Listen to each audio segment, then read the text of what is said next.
po ang group 42.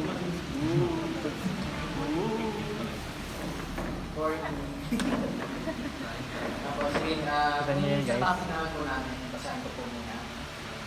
Is explicit faith in Jesus the only way to salvation, or can people be saved by Christ without knowing His name?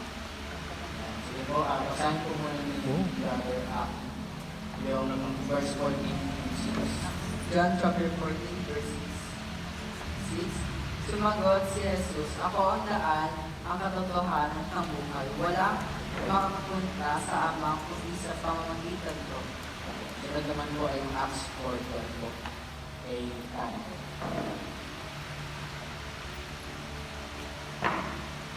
Acts 4, chapter 4, verse 12. Salvation is found in no one else, for there is no other name under heaven given to mankind by which we must be saved. So ayun po, ang sagot po namin, we believe po, and I believe that Jesus Christ po is the only way para po tayo ay maligtas. So given po na sa pamamagitan ni Jesus Christ, ang tao ay maliligtas. Pero ang question is, can people be saved by Christ without knowing His name? Ang tao ba ay kayang maligtas ni Kristo o ni Jesus Christ kahit hindi siya nakilala? So, let me start.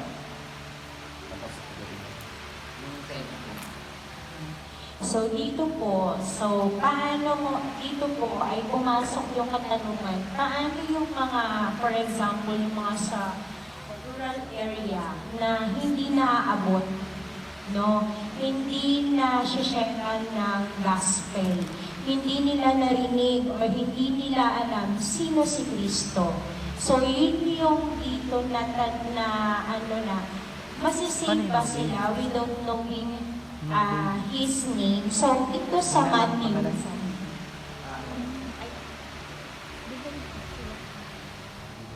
Ibig sabihin, pwede rin maligtas yung mga tao. So basahin ko po yung knowing. Romans 2:14. Paano yung mga bulag, tsaka pipe? At 15 to 16. At 14 to 16. So therefore, since we have a great high priest who has ascended Bulog to na heaven, Jesus the Son of God, let us hold firmly to the What faith if lahat wala?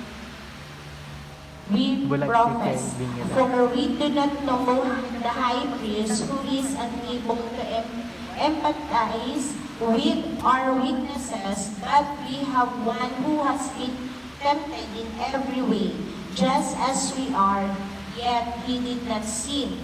Let us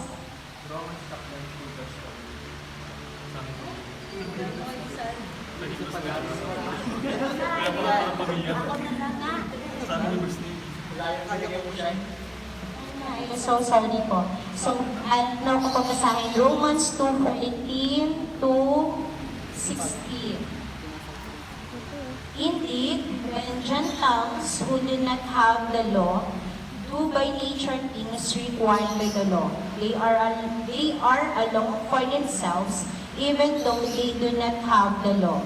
They show that the requirements of the law are written on their hearts, their conscience also bearing witness, and their thoughts sometimes accusing them, and at other times even defending them. This is what take place on the day when God judged people's secrets through Christ Jesus, as my gospel declares.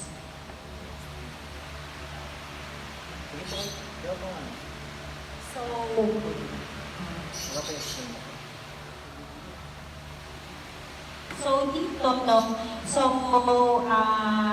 can people say by Christ without knowing His name? Kaya kanina sinabi ko, no, paano nga ba yung mga taong hindi naaabot or nakakarinig ng Word of God? So paano nila makikilala si Christ? So they have a chance to save, or meron ba silang, masasave ba sila? So dito sa binasa sa Romans 14, ay 2:14-16. So even Gentiles, no, hindi nila alam yung law. Pero, no, they have a conscience. Kung ginagawa pa rin nila yung tama, and then sabi sa 16, God judge people pa rin sa ginagawa nila. So, kaya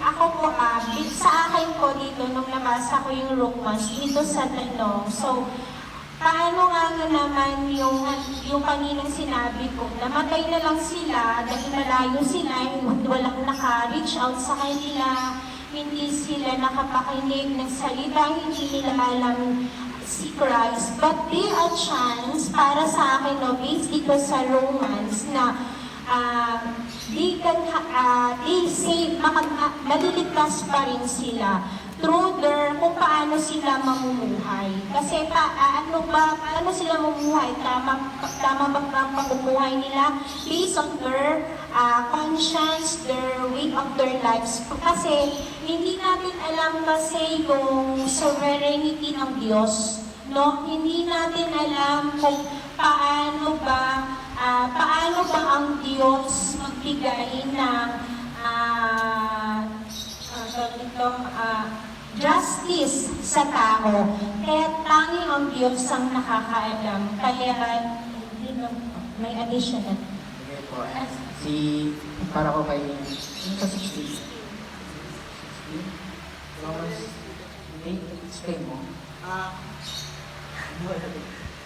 Yung Romans 2, chapter 2 of 16 po, it teaches us that God judges us, the people, according to what they have received and what He knows, the secrets of their heart. So, we all know naman po that the salvation only comes to the Jesus Christ. But however, paano nga po ba maniligtas yung mga taong hindi pa nakakapakinig ng salita ng Diyos? And dun po yun, sinasabi po ng Romans 2, verse 14 to 16, that God's judge of, lose God ng Diyos sa mga tao according to what they did or what their hearts would of. Para pang picture. Nawawala yung USB. And so, base po sa verse 16 po, ang share naman dapat mo siya is yung ito naman yung mga ginajudge na tao, yung meron kasi nakilala si Jesus Christ, pero hindi nila isip na buhay, o hindi, parang narinig nila